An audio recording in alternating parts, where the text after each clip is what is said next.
ములుగు జిల్లా ఏటూరు నాగారం మండలం చల్పాక పూలకొమ్మ వాగు సమీపంలో జరిగిన ఎన్కౌంటర్లో మృతి చెందిన 7 మావోయిస్టులలో ఏగోలపు మల్లయ్య బంధువులు పలు ఆరోపణలు చేశారు. ఈ మేరకు హైకోర్టు తీర్పు పోస్టుమార్టం నిలిపివేయాలని స్టే తెచ్చిన పోలీసులు పట్టించుకోకుండా పోస్టుమార్టం నిర్వహించారని మల్లయ్య భార్య మీనా ఆరోపించారు.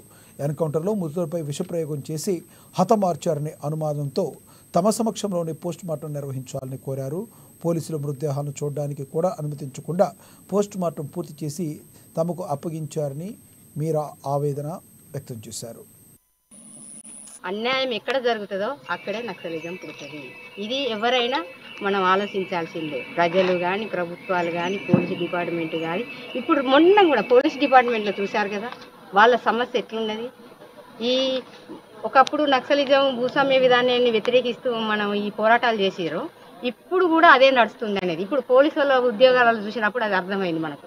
వాళ్ళను బానిసలుగా చేసుకొని వాళ్ళ కంట్రోల్ పెట్టుకొని ఈ టైంకి లేచి ఈ పని చేయాలి, ఆ పద్ధతులు చేయాలని చెప్పి వాళ్ళని ఇళ్ళకు కూడా పంపకుండా, వాళ్ళ భార్యలతో ఉండకుండా, వాళ్ళ పిల్లలతో చూడకుండా వాళ్ళని ఆ రకంగా హింసిస్తున్నారు. అంటే ఇది ఆ జనమే కాదు, ప్రతి ఒక్క మనిషికి సమస్య ఉంది. మా భర్త చనిపోయాడని చెప్పి వీడియో ద్వారా చూసి గుర్తుపట్టిన తర్వాత అది అనుమానాస్పదమైనటువంటి మర్డర్. అది ఖచ్చితంగా ఎన్కౌంటర్ కాదు అని చెప్పి ఆమె ఫీల్ అయ్యి హైకోర్టులో కేసు వేసింది.